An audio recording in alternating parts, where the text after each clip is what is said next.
The moment Daniel saw the woman walking toward his table, he knew he had made a terrible mistake. He had expected a quiet blind date with an ordinary stranger, someone he could politely meet for coffee and then forget about. Instead, the woman approaching him was the most intimidating person in the entire company. The CEO who had fired 3 executives before breakfast and once made a room full of millionaires fall completely silent with a single look. Daniel's heart dropped when he recognized her. He stood so quickly that his chair nearly crashed backward. He grabbed his coat, ready to escape before she could notice him, but then she leaned close and whispered the words that stopped him cold. "Please don't run. I'm your blind date." Before we continue, if stories about second chances, kindness, unexpected love, and people finding hope when life seems impossible touch your heart, please like this video, leave a comment, share it with someone who needs a little hope, and subscribe to Bright Acts. Your support helps us bring more emotional stories of second chances to you. Daniel Carter was 38, a single father, and the kind of man who had learned to measure every decision by one question. Would this make life better for his 8-year-old daughter, Lily? 3 years earlier, Daniel had lost his wife after a sudden illness, and since then, his entire world had become school lunches, unpaid bills, bedtime stories, grocery lists, and the quiet ache of missing the woman he had once promised to grow old with. He worked as a senior operations manager at a rapidly growing technology company, but despite his respectable position, money was always tight. After medical bills, rent, childcare, and Lily's school expenses, there was rarely anything left. He never complained. He simply worked harder. Then he saw his company's CEO. Victoria Hayes was 36, brilliant, composed, and famously private. She had taken control of the company after her father's retirement and transformed it from a struggling business into a market leader within 4 years. Employees respected her, executives feared disappointing her, and Daniel had never spoken to her for more than a few seconds. She always seemed impossibly confident, surrounded by assistants and investors, as though ordinary problems could never reach her. Daniel's first instinct was to leave. He was halfway toward the door when Victoria noticed him. She smiled, walked directly over, and quietly said that she was the woman he had been waiting for. Daniel stared at her, convinced this had to be some kind of joke. Victoria saw the panic in his face and gently explained that she had also been encouraged by her family to try a blind date. She had given the matchmaker only her first name because she wanted to meet someone without her position influencing the situation. Somehow, neither of them had realized who the other person was. Daniel sat down again, but his shoulders remained tense. He kept thinking about company policy, office gossip, and the possibility of losing his job. Victoria seemed to understand exactly what was happening. Instead of talking about business, she asked him about Lily. That simple question changed everything. For the first time that evening, Daniel stopped seeing Victoria as a CEO. He saw a woman who listened carefully while he talked about his daughter's obsession with astronomy, her fear of thunderstorms, and the tiny notebook where she drew pictures of the family she wished they could become someday. Victoria smiled at every detail. She didn't interrupt. She didn't check her phone. She simply listened. Then Victoria revealed something Daniel had never expected. She told him that her own childhood had been painfully lonely. Her father had built a business worth hundreds of millions, but had rarely been home. Her mother had left when Victoria was young, and she had spent years believing that success could fill the empty spaces in her heart. It never did.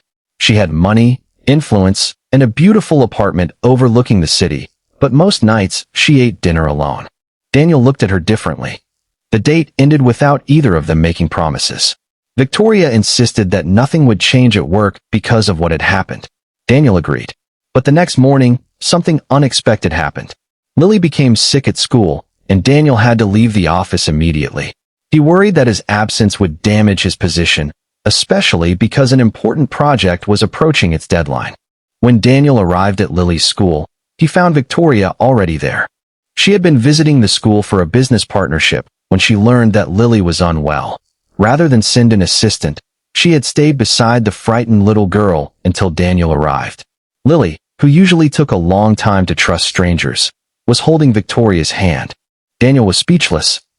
Victoria simply said that Lily shouldn't have to feel alone while waiting for her father. From that day forward, Daniel's feelings became impossible to ignore. Yet he deliberately kept his distance because he feared that loving his CEO could destroy everything he had worked so hard to protect. Victoria understood his fear, but she never pressured him. Instead, she began showing him through small actions that she wanted to know the man behind the employee badge. One rainy evening, Daniel discovered that Lily had been waiting outside her school because the babysitter had canceled unexpectedly. He rushed there, terrified, only to find Victoria sitting beside Lily beneath the school entrance, holding an umbrella over both of them. Victoria's expensive coat was soaked, but she didn't seem to care. Lily looked at her father and smiled. She said Victoria had told her that sometimes the best people arrive in our lives when we stop looking for them. Daniel felt tears burn behind his eyes.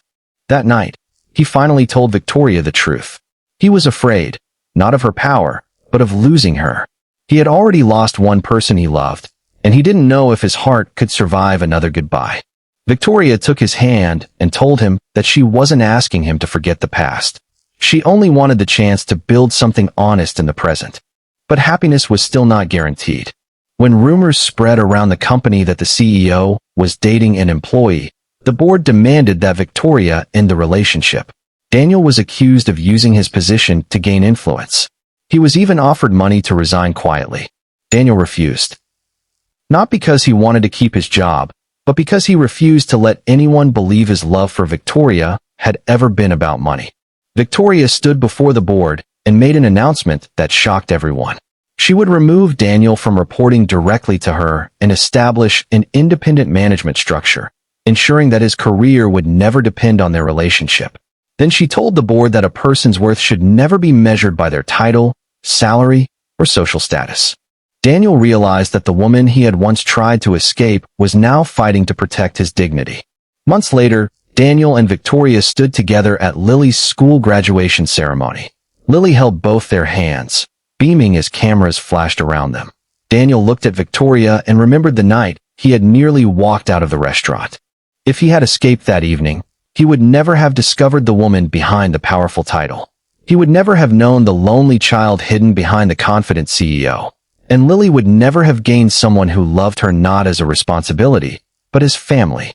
Near the end of the ceremony, Victoria quietly told Daniel that she had once believed her greatest achievement would be building a successful company. Now she knew it was building a home where people could feel safe, loved, and wanted. Daniel smiled through his tears.